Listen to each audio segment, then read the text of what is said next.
We're now going to move to New York to hear from Gregg Gordon of the SSRN. I've heard Gregg speak on the subject of network building and how you counter user behaviour that attempts to game or cheat usage statistics. And I'm very glad to welcome him to our New York office.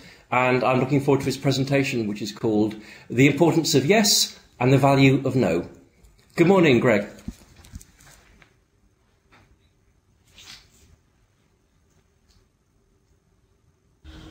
I also want to thank Sarah in the UK for helping me get to the right office building, which was no small accomplishment based on my other travels here.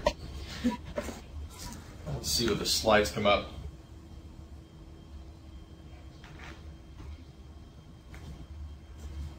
Great. Next, please.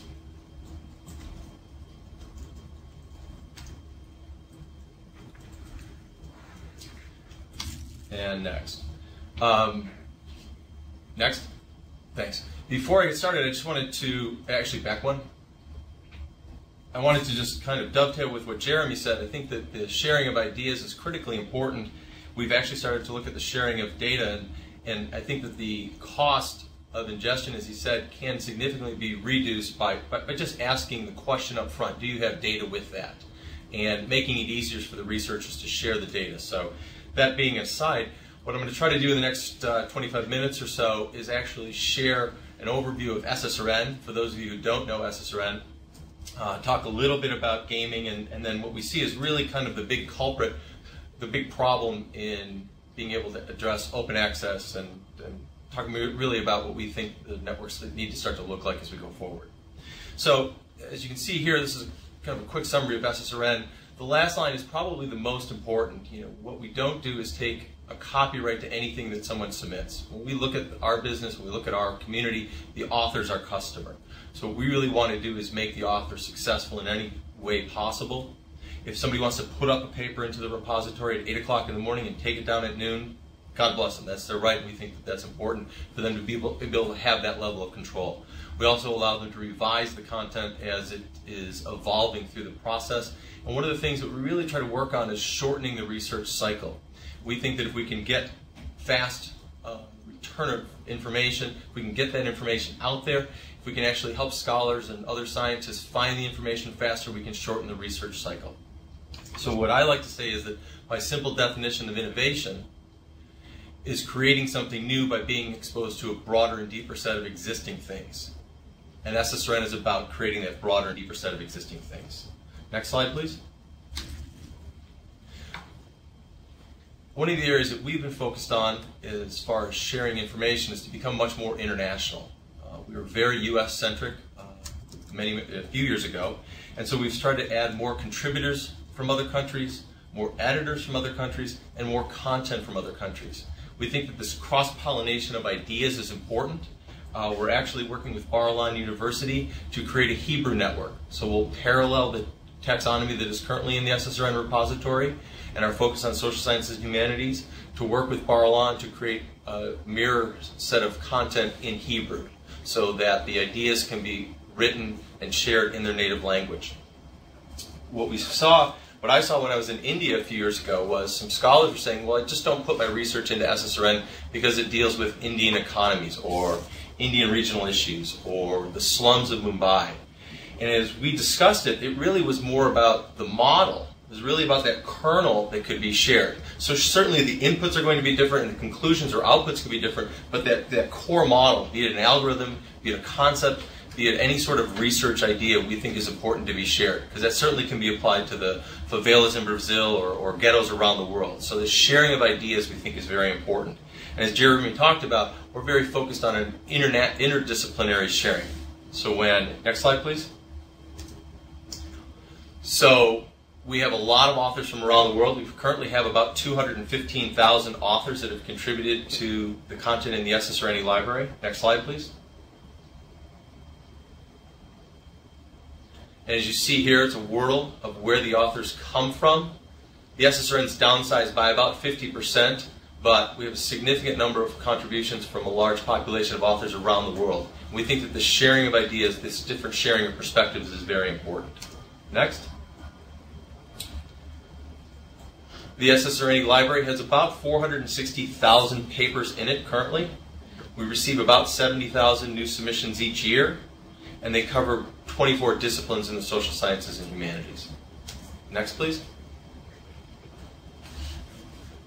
This next slide is actually a little bit hard to see, but the idea is the following. The blue dots are daily submissions.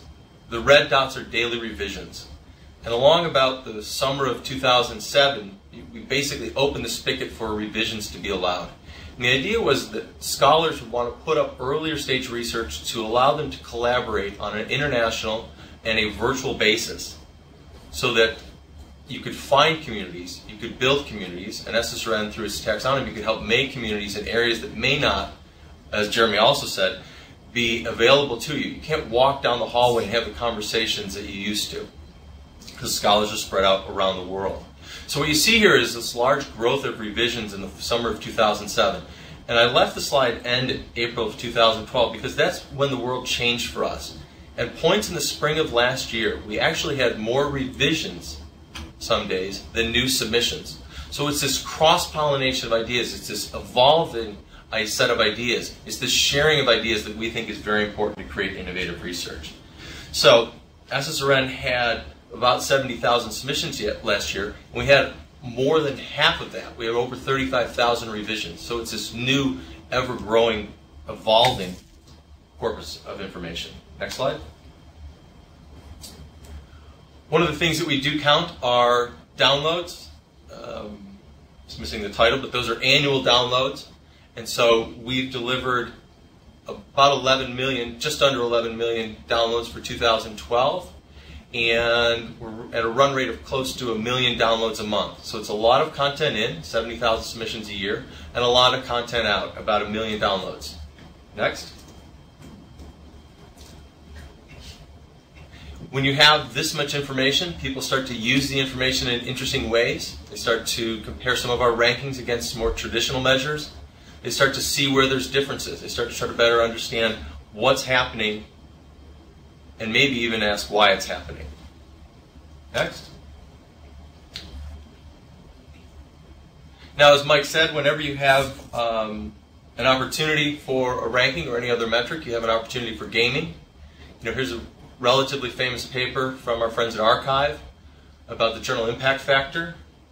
Next.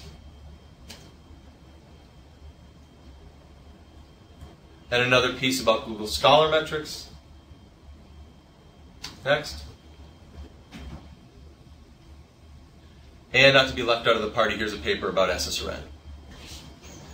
So what you see is that and this is actually quite an interesting paper that Ben and Ian put together, talking about who cheats, quote unquote, more than others. Looking at some of the data from within SSRN, tends to be men more than women. It tends to be people at certain points in their career. So it's just an interesting paper to try to dig into the culture of gaming the system.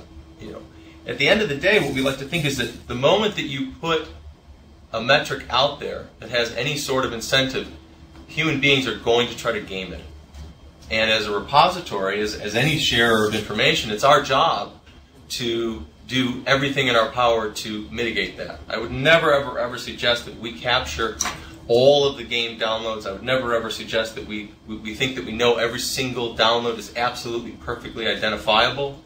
We'd need a fingerprint and retinal scan to be able to do that. But what we do is we understand that of the 11 million downloads that we actually counted in 2012, we actually had closer to 22 million downloads. So when you have that volume of data, when you have that amount of information, you can actually start to see patterns. You actually start to do things that significantly mitigate the gaming. Next slide. Now, as Kelly's going to talk about this afternoon, about Altmetrics, and she'll actually start to ask some interesting questions, there is this mobocracy problem. But what I'd like us to think about is that the metrics actually are not the culprit. The gaming isn't the culprit. The gaming isn't the problem. It's an issue, and it's certainly an issue that we need to deal with. But I think, next slide, the real culprit is information overabundance. And so when, and I use this slide, one, because I think it's kind of a cool picture, but actually more importantly because it actually provides a little bit of a history lesson. And what we started to see was this garden hose that then became a fire hose. Next. And actually nowadays are floodgates. So the real culprit, I think, is this overabundance of information. What I like to ask people at this point is, how many of you read everything in your field? How many of you even know what everything in your field is anymore? Let alone social media and blog posts and everything else going on. There's just the floodgates are literally open. The biggest complaint that we get at SSRN is that you're giving me too damn much research. Stop. Just too much. Next. So there's this growing abundance. Next. Actually, an overabundance. And it's caused by a number of factors. Next. So we have this doubling, as Mabe and Ram Crow have written about, this doubling of scholarly journals every 20 years. And it's actually now, Ram said that it's actually below 20 years. So you have this doubling of scholarly journals, which used to be the metric, used to be the grail for what determined what we had to read. Now we actually have 90% of all scientists that ever lived are alive today. So we have more scholars producing more research for more journals. And so we need these tools to help us figure out what to read. I think that's the real question that we're asking ourselves continually. One of the other problems, next, and I'm a bit biased towards this problem, next, is this access to earlier stages. Larry Solom wrote a paper, the 3 papers of SSRN, at an AALS conference a few years ago. And what he said was he actually writes 3 papers now. And the first paper is this 8 to 10 page idea paper. Next. And then the second one is what you would consider the traditional draft. It's workshopped, it's shared at a conference, and it's probably 10 to 20 pages long. Next. And then you have the final paper. And that's what we would consider to be the traditional published final version. Now, we actually even have now, extended revised versions, addendums, other sharing going on after that. But at a minimum, we've now doubled or even tripled the amount of research that's flowing across our desk. This is the problem that we're trying to deal with. Next. So, SSRN, when it comes to metrics, when it comes to altmetrics, SSRN takes kind of a roll-your-own approach. There are a number of things that we could share. There's a number of metrics that we could share, but we actually focus on a few. So as I talked about a moment ago, we focus on downloads. That's one of them. And we think that downloads are critically important because it's the quickest, easiest way to show real interest in new research. Next. We certainly appreciate that citations are important. Unfortunately, there wasn't a very good tool for citations to be captured amongst working papers, so we actually created with our friends at the ITX Corp this system called SiteReader. And SiteReader basically, a very, very interesting technological approach, pulls in a PDF, breaks it apart into its component parts, does some analysis on that, and then we actually have human beings in Argentina who review every single reference to make sure it's properly parsed and then link it to other papers within the SSRN e-library. And so we have somewhere around 8 million references that have been matched, and about 16% of those are to working papers. So again, it's this cross-pollination of ideas that we can get access to a working paper, we can share it, we then can reference it. So it starts to be this much shorter cycle of sharing of information. Next. And then the third primary metric is we worked with Carl Bergstrom and Jevin West at the University of Washington and actually implemented their technology for Ighen Factor. And as you can see here, without getting too into it, basically what it does is it looks at the entire network of all of the nodes and who influences who throughout the system, and not just a one-to-one relationship with some of the more traditional ranking algorithms. So this kind of gives you a bit more of a flavor of sharing information. And in SSRN, when you come to an abstract page, you actually see another tab for references, another tab for citations, and actually just recently released another tab for the footnotes. But what it does is it allows you to kind of go forward and backwards to the literature to see what influenced what and what was influenced by what. This paper may not be exactly what you're looking for, but it may be the continued evolution of an idea or the genesis of the idea for which the paper was based on. So we think that kind of ease of flow is very, very important. And so we share that along with the different metrics that we have. Next. Now, I don't have time to get into it, but some of the things that Carl and Jevin are working with, and we're excited to be working with them on, is this kind of this new approach. If you kind of threw out the concept of classification and taxonomy, but allowed yourself to create a new taxonomy, kind of this, as they refer to it, the mapping of the scholarly communication city. So in a very simple way, if you took this statistically improbable phrases and looked across an entire corpus to say, where are the high points? How do these papers relate to one another based on that type of an approach? You start to create this kind of multi-dimensional taxonomy that allows you to look at research in a slightly different way. Again, building on what Jeremy said about sharing things in a way that isn't necessarily what department am I in, what journal did I publish in, or what do I think this should be classified into? Next. Now, one of the things that happens at SSRN, and I truly feel blessed by being involved with a bunch of really, really smart people, and we have, like I said, 24 disciplines that we work with, is there's a lot of really, really cool things to say yes to. I mean, somebody who comes to us with a really neat idea in philosophy, squirrel. Oh my God, here's another great idea.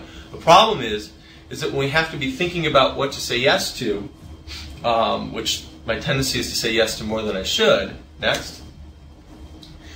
We need to be very careful about saying no to things. And so what we talk about is limiting the scope of our greatness by saying no to things, by really focusing on the things that we can do and the things that we believe we can do well. So we don't have all of the metrics in the world. We don't cover all the disciplines in the world. We don't try to do a lot of services that would be really cool, because what we try to focus on are the things that we believe we can be great at. Now, Steve Jobs is very famous for saying that it's not what you say no to, or excuse me, it's not what you say yes to, but it's what you say no to. And he said, I'm actually proud of the things we haven't done, as proud of them as the things we have done. So as we start to talk about building networks, as we start to talk about the things that help make networks great, I like to think about what are we saying no to. Next. So SSRN is a strong supporter of open access, and I think that open access is critically important for the future. But we also started to evolve it, that it's not just about being open, it's not just about pushing more stuff out there. It's really about being and providing strategic access. Next. I was in Berlin last year at the Public Knowledge Project, the Open Journal System meeting, and in a session, Steve Marks and Andrea Kosovic shared this model, and we've seen a number of models of scholarly networks and scholarly communications, and I said, this is kind of interesting. And then as their talk progressed, next, an element jumped out that I hadn't seen before. Maybe I just missed it. Maybe I was, more awake or more aware in this particular session. But I saw the element of prestige specifically called out in their model. And I started to think about that. And I started to think about how important prestige was to the model, about how important it was for everybody, for the publisher, for the researcher, for everybody in the model to actually feel good about what they were doing. Not just a pure self-interested what's in it for me, but really to feel that they were actually making a difference. And they started to bring this into their model. I thought that was interesting. Next. And, as life would have it, literally 2 weeks later, this paper was submitted to SSRN. And for those of you not in the economics field, the AER is the prestigious journal. Next. And through this time trade-off calculation, the researchers were actually able to calculate that these economists would sacrifice more than half a thumb to publish in the AER. Now, I can't make this stuff up, which is kind of the fun part of my job, but it's an interesting comment that prestige is actually calculable, in economics at least, for what scholars are willing to sacrifice to be in the right journal. So I started to think more about this model and more about what this meant. Next. And as I talked to him, one of the things that I later learned was that the early dissemination platforms that they used in their model were actually SSRN and NBER, the National Bureau of Economics Research. Next. And so when I looked at the model, what I realized that was missing was the linking over here. And so I said, this is one of the areas that SSRN needs to focus on. And we do, but we really spent a lot of time over the last year actually trying to build more connections into publishers and into other repositories that allow greater sharing. Next. Another piece of research which Ighen has not yet put up on SSRN because it's not quite final, but I hope she's not upset that I'm sharing this with these few of you. But what Ighen looked at is the effect of sharing, the effect of connections. Next. And so I call your attention to the last two sentences where in her research, holding constant for quality and time and a number of other factors, that the papers that were actually shared through SSRN received 10 to 20% more citations than those that weren't. And so I certainly would support that it's about free access. I certainly would support that it's about open access. But I would also suggest that at least some portion of that is about the strategic access. Next. Kind of this sharing in these different communities. And so in a very simple sense, I like to think of SSRN as kind of being the glue to pull a lot of these pieces together. We're not trying to do it all. We're just trying to help make authors successful. And by making them successful, we believe that SSRN can be successful and we can all be much, much more successful.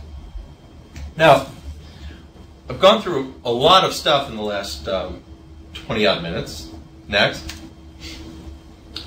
So, if absolutely nothing else, I want to leave you with one thought.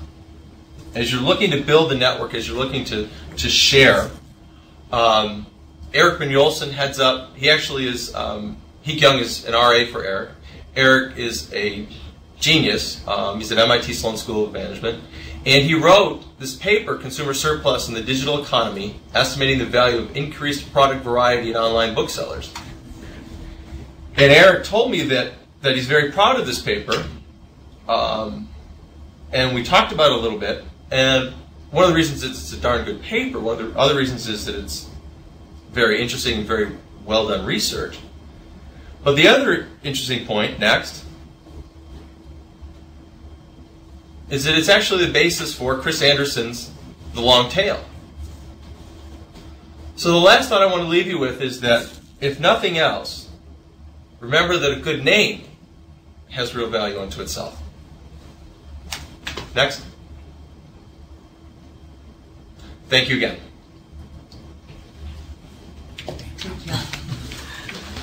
Thank you, Greg. That was a very interesting presentation. One of the things that I've taken away from that is the need for any network building approach to have a clear vision of its purpose and its role within the scholarly universe, and to remain true to those to its perceived value. Clearly, that's something that you've borne in mind with SSRN, and I think that the success of dedicated network platforms contrasts sharply with the less well successful generic sort of Facebook for scientists types of approach. So thank you very much for joining us today. I really appreciated it.